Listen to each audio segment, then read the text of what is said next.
Bonjour et bienvenue dans notre émission Sagesse bouddhiste. À l'heure où notre monde se globalise, où nos cultures s'entremêlent au point d'estomper les traditions d'antan, la question religieuse est souvent source de tensions. Méconnaissance ou incompréhension mutuelle, c'est peut-être en agissant auprès des plus jeunes que l'on peut remédier à ces risques de tension. Expliquer aux enfants le fait religieux, leur donner les clés des grandes voies spirituelles pour qu'ils sachent d'où viennent leurs propres convictions, telle est la mission que se donne une association.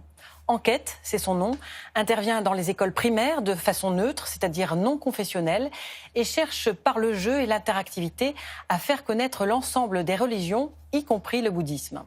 Pour en parler aujourd'hui, nous avons le plaisir de recevoir l'un des formateurs de cette association. Éric Vincent, bonjour. Bonjour.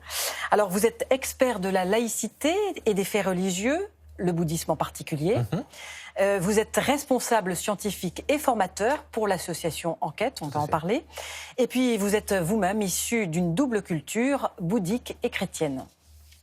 Alors, enseigner le fait religieux dans les écoles, quel a été le constat au point de départ ? Alors en fait, comme vous l'avez dit, pour commencer, on a d'abord une société française qui se pluralise rapidement. On est dans un pays aujourd'hui, on a la première communauté musulmane d'Europe, juive d'Europe, beaucoup d'athées sans religion, encore beaucoup de catholiques, des protestants, des bouddhistes, donc une grande variété, ce qui est nouveau pour notre pays.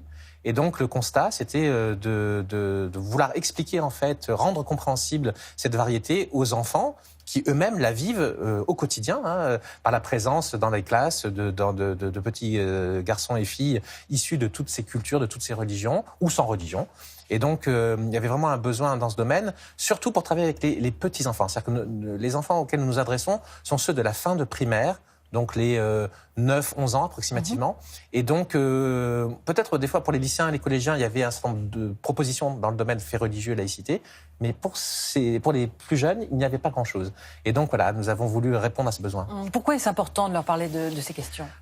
Le fait religieux et la laïcité sont sur toutes les lèvres aujourd'hui. Ils sont présents partout, d'abord dans l'actualité. Dans l'actualité, ils sont omniprésents.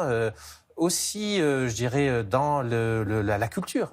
La culture, les cultures, donc la grande culture, les œuvres d'art, le patrimoine architectural, les disciplines, je dirais, tout l'aspect scolaire, etc. Et puis, bien sûr, la dimension culturelle quotidienne, c'est-à-dire les questions alimentaires, les questions de signes religieux, de vêtements, le calendrier, la toponymie, le nom des rues, le nom des stations de métro. Oui, donc, au fond, toute la vie quotidienne est plus ou moins marquée par ces questions liées à la culture des religions. Et donc, il s'agit de rendre accessible aux enfants leur univers, en fait, de leur donner les clés de leur propre monde. En quoi leur expliquer, leur donner les clés, permet de réduire les tensions à venir, forcément, quand ils sont plus grands ? Oui, bien sûr, l'idée, c'est vraiment de mieux se connaître et mieux se comprendre pour mieux vivre ensemble. Donc, il y a vraiment une dimension, je dirais, de connaissance, de culture générale. Et il y a bien sûr une dimension civique ou de citoyenneté ou de vivre ensemble.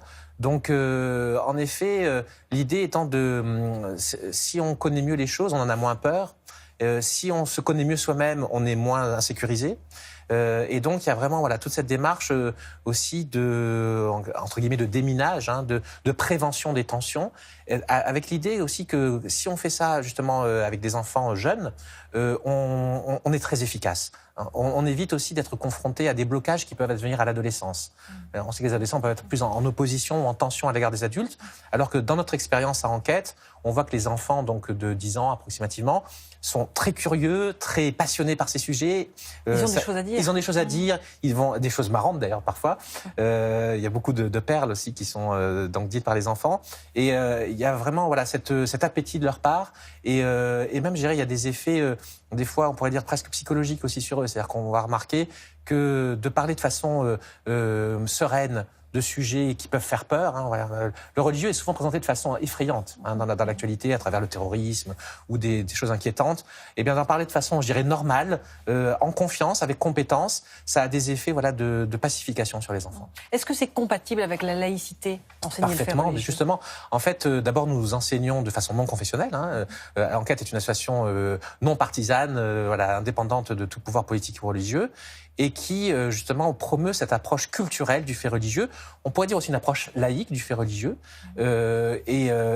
qui passe voilà, par à la fois cette dimension distanciée. Hein. On n'est pas dans la croyance, on est dans le savoir. Hein. Il y a vraiment cette distinction qui est nette.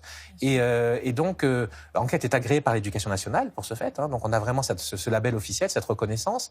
Et en effet, voilà, il y a, je dirais, ce programme qui correspond à celui des Lumières. La connaissance comme source de liberté, comme source d'émancipation et comme source aussi de concorde. Est-ce que c'est compatible également avec les enfants qui sont issus d'une culture religieuse très forte? Oui, oui, tout à fait. C'est-à-dire que dans la mesure où nous ne nous plaçons pas sur le champ de la croyance, mais sur le champ du savoir, de la culture, les propos que nous pouvons tenir ou les activités que nous proposons, les jeux que nous proposons, notre façon de travailler avec les enfants, en fait, est tout à fait audible par un enfant croyant ou un enfant non croyant. C'est l'intérêt d'ailleurs de permettre aux croyants et aux non croyants de se comprendre, de parler ensemble. Éric Vincent, parlons-en de vos outils, oui, de vos méthodes pour parler de faits religieux aux enfants. Et justement, alors donc nous avons créé un jeu qui s'appelle l'Arbre à défis, qui est un jeu en fait qui prend la forme de cartes. Qui sont donc proposés dans le cadre, par exemple, des centres sociaux où nous faisons beaucoup de formations, ou dans les écoles. Et puis, nous avons aussi un site web qui est extrêmement fourni, qui propose justement beaucoup aussi de ressources de toutes sortes, d'actualités et autres. Concrètement, comment ça marche? Alors, ça marche en fait, donc voilà, par des cartes et aussi un manuel de l'utilisateur. Et nous avons aussi une formation en ligne pour ceux qui voudraient se saisir de cet outil, pour pouvoir aussi d'abord avoir les connaissances élémentaires, comme il y a des choses à savoir sur les faits religieux et sur la laïcité, pour pouvoir en parler avec les enfants. Et puis il y a aussi toute la question de la posture, c'est-à-dire comment on se positionne à l'égard des enfants, comment on est face à eux dans cette je dirais à la fois position d'adulte référent, mais qui n'est pas là pour transmettre une foi, mais pour transmettre un savoir. Alors très concrètement, Éric Vincent, vous pouvez nous montrer un petit peu comment ça marche? Eh bien, écoutez, en fait, voilà, donc tout notre principe ludo-éducatif est fondé sur des jeux connus de tous, hein, comme le jeu du mot tabou, du mot interdit, des vrais-faux, des jeux de construction, de définition. Et donc, avec les enfants, voilà, par exemple, on les répartit en équipes et on les fait eux-mêmes élaborer, par exemple, des définitions, le mot Pâques ou le mot Bouddha, pourquoi pas. À la fois donc construire une définition et la proposer aux autres équipes d'enfants et voir ce qui est vrai ou ce qui est faux. Donc on distribue des points aux uns et aux autres et c'est l'occasion à hauteur d'enfants de leur faire connaître ces choses. Donc, est-ce que c'est difficile d'enseigner le fait religieux aux enfants? Vous avez parlé tout à l'heure de déminage. Oui. Est-ce qu'il y a des tensions? En fait, honnêtement, dans notre expérience, ça fait 7 ans qu'Enquête existe, on n'a pas eu très peu de problèmes, notamment avec les parents. Je sais que l'une des inquiétudes qu'ont les éducateurs pour aborder ces sujets, c'est la peur d'avoir des difficultés parfois avec les parents des enfants. En l'occurrence, on n'en a pratiquement pas eu. D'ailleurs, il y a eu des enquêtes qui ont été faites sur ce sujet qui montrent que les parents sont plutôt pour donner aux enfants une culture du fait religieux de la laïcité. Alors, il faut expliquer, bien sûr. C'est-à-dire que des fois, il y a des questions légitimes, donc on en parle avec les parents s'ils viennent nous interroger. Et puis, alors, quand vous me posez la question, est-ce que c'est difficile? Ça demande de se préparer. C'est tout le sens d'Enquête. Enquête est là pour, au fond, faire ce travail spécialisé de pédagogie du fait religieux et rendre facile aux éducateurs, aux enseignants, aux parents, la prise en compte de ces sujets. Donc, je pense que si on s'appuie sur notre expérience et sur notre expertise, ça devient facile. Mais pour nous, on se pose des questions quand même assez pointues pour faire ce travail au mieux. Quel est votre public finalement? Parce qu'on a parlé des écoles, mais il n'y a pas que ça. En fait, voilà, on travaille beaucoup avec les centres sociaux, donc qui sont des lieux d'éducation populaire dans les quartiers politiques de la ville en général, et qui sont là très demandeurs de compétences et d'outils de formation sur ces sujets, puisqu'ils sont en fait confrontés justement à cette grande diversité de la société française. Et puis je dirais aussi, notre société française est un peu, sensible sur ces thématiques liées au fait religieux et à la laïcité. Et donc on a besoin là aussi de faire baisser un peu la pression et de montrer qu'on peut tout à fait en parler de façon sereine, normale, pour peu qu'on étudie sérieusement ces sujets. Alors vous particulièrement, vous êtes donc formateur auprès de cette association et donc auprès des enfants. Comment parlez-vous du bouddhisme aux enfants? Alors en fait, le bouddhisme, évidemment, n'est pas je dirais, le premier sujet qui vient à l'ordre du jour, parce que voilà, on est dans un pays très marqué par la présence chrétienne, avec une forte présence musulmane et juive. Donc évidemment, les trois monothéismes ressortent d'abord, la laïcité aussi, bien sûr, qui est au cœur de notre propos. Alors le bouddhisme vient, je dirais, des fois de façon un peu anecdotique, notamment, par exemple, je pense à un enfant qui s'interrogeait sur le fait pourquoi les bouddhistes n'ont pas de cheveux. Et alors, la réponse qu'il avait proposée, c'est parce que ce sont eux qui boudent le plus. Et que, à force de bouder, leurs cheveux tombaient. Donc, voilà, on peut avoir comme ça, des choses assez marrantes.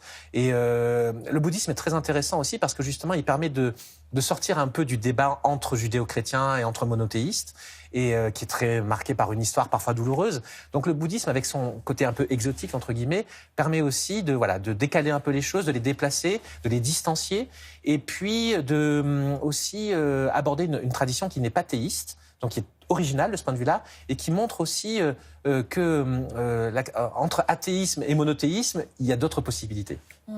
Quand vous parlez aussi, par exemple, de prière, vous exprimez la prière dans les religions monothéistes. On ne parle pas d'abord de spiritualité, vous voyez, de l'intériorité. Ce n'est pas le cœur de notre sujet. Comme on dit tout à l'heure, on est vraiment sur le champ du savoir. Mais bien sûr, si les enfants posent des questions qui ont rapport avec la spiritualité, on ne va pas les éluder. Hein. Mais on est, voyez, plutôt dans une pédagogie de la maïeutique, hein, de l'accouchement des questions, et au fond renvoyer les enfants à eux-mêmes pour qu'ils puissent eux-mêmes trouver leur propre voie, mais en étant bien informés. Donc l'idée étant de leur proposer, leur montrer la diversité des réponses religieuses, spirituelles qui ont été apportées par les traditions au cours des siècles. Alors, certains maîtres bouddhistes appellent à combler ce qui manque aujourd'hui, c'est-à-dire l'éducation du cœur. Vous, finalement, avec ce projet d'éduquer sur le fait religieux, vous apprenez la tolérance. Oui, on apprend la tolérance, vraiment la culture, comme je disais. Hein, ouais, donc c'est cette idée que vivre avec des connaissances, avec la pensée, ça vous humanise. Donc en effet, on apporte, je crois, un surcroît d'humanité et d'ouverture d'esprit, et aussi une initiation à la complexité. Hein, ne pas tout percevoir de façon manichéenne, en blanc et en noir, mais percevoir les différents points de vue sur l'existence humaine. Pour conclure, Éric Vincent, comment finalement les pouvoirs publics ressentent cette place que vous allez progressivement occuper ? Alors écoutez, on travaille en partenariat en effet avec beaucoup d'instances officielles. Hein. Donc comme je disais tout à l'heure, nous sommes reconnus par l'Éducation nationale. Nous sommes aussi labellisés par l'Élysée dans le cadre d'un programme qui s'appelle La France s'engage.